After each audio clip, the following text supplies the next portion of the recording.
I mean, you know that in the late 90s, I was in a spiritual community. It did have a belief system, but it didn't have a strong enough core of either like a strong enough single leader or a strong enough core of people who were in positions of power. The entire thing was always very kind of diffuse in the sense that their power was kind of spread among community members, so there was not an easy way for people to become like leaders. Mm. Um, Even though there is two that are discussed in the book, both there are women. two. There are two that are discussed in the book that don't really that only vaguely correspond to actual people who were at Claymont. Claymont was the name of the place where I was. Mm. Um, and so all of the incidences in the book are not drawn from my experiences there, though the landscape is exactly Claymont. The So buildings, the the what was the name cows, of the hmm? what was the name of the thing that they would do um that you describe in the book where they're all Zikr. the zikr, yeah. So zikr is a Muslim practice.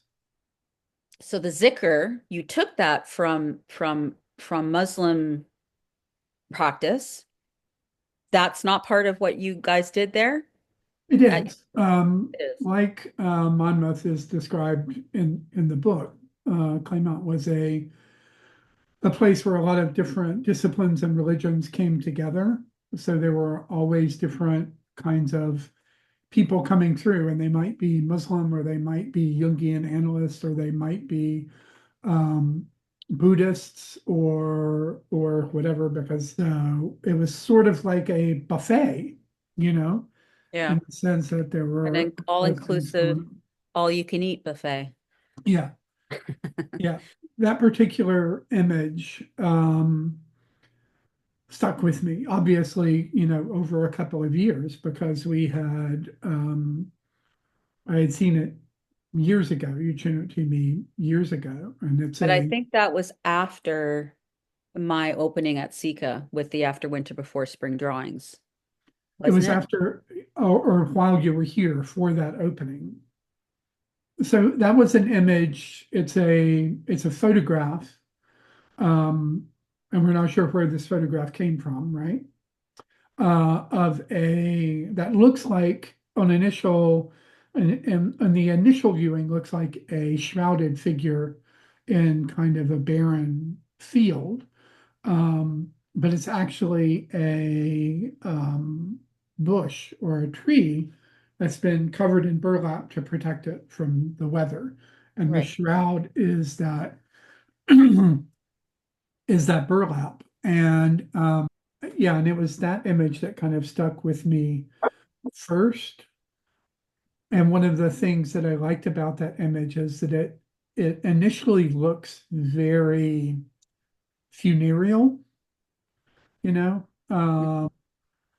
But then you realize that the burlap is there to protect the plant itself.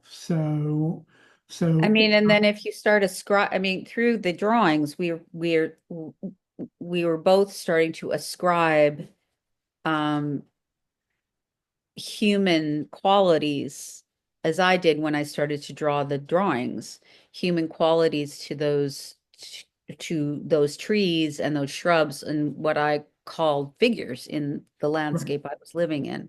Right. Yeah. So one of the things that I think made me think about after winter before spring drawings in relation to the book. People who enter like a spiritual practice or a discipline um, do it because they might want to gain something, but also because they want to lose something. There are parts of themselves that they want to get rid of, or that feel in the way, or feel like burdens, whether it's from their past or from their growing up or from the world around them. And so one of the things you're asking from a spiritual discipline is a kind of pruning, right? Is a Mm. kind of modification of Mm. what you are. And so many of those drawings have to do with this kind of radical pruning of a living thing. And in that pruning, there's also this kind of perseverance, this perseverance that these things are going to continue to grow, even though they've been chopped here and chopped there and chopped in all these different ways. And it just seemed like a parallel to a lot of spiritual practice in which you're trying to let go of things and let parts of yourself kind of drift away, and you don't ever quite see well, I didn't, other people might. You don't ever quite see what this image is that you're going for yourself, you Mm. know, uh, except when you start out very innocently and you believe you're going to be, this golden spiritual figure that moves through the world, half inch off the ground, and everybody's going to go, ooh. And the other thing, about the drawings is that they're all isolated. All of the figures are isolated from the world around them. You've kind of pulled them out Mm-hmm. from their environment, so they're alone, right? Which Yeah. is another aspect, I think, both of being in a spiritual community in a way, and of the characters in the book. There's a certain isolation to each character in the book, I think, from the Yeah. you And know the and that they the do meet and kind of collide and touch and interact, but there's still each of them is still kind of very much inside themselves. right, and they invite the reader to go. You invite the reader in the writing to go inside those characters with them. Mhm. It's very risky business, I think. So this book, I think, really asks you to have at least as much bravery as the characters are having.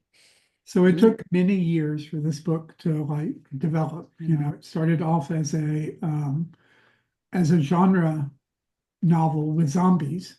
This was a book that I, wrote and finished and put aside and picked up again and worked on again and put aside again and did that over at least 10 years.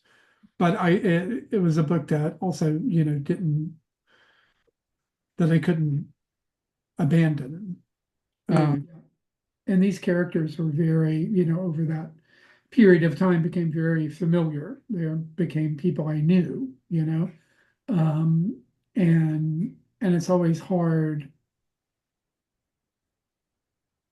You can't, I can't just put them in a drawer somewhere mm, and leave them there. They need to be free, yeah, walk in the world. or at And least, then we sat down to try and figure out how the drawings actually fit in the book. And fortunately, you were able to come down and we were able to like physically do that and not have to do it on Zoom, uh, yeah.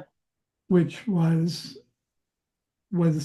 great. And it's funny. I was thinking about this Wim Wenders quote. Wim Wenders, German filmmaker who was also a photographer, and I remember that this quote really stuck with me.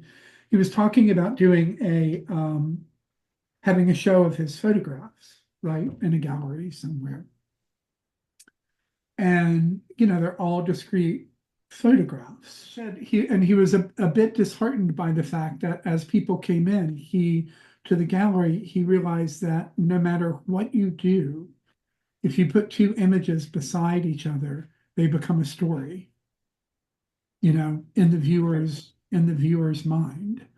And I was thinking about that the other night as I was thinking about, our process of putting the pictures in the book, that no matter what you do, there will be a story Yeah. you know, Yeah.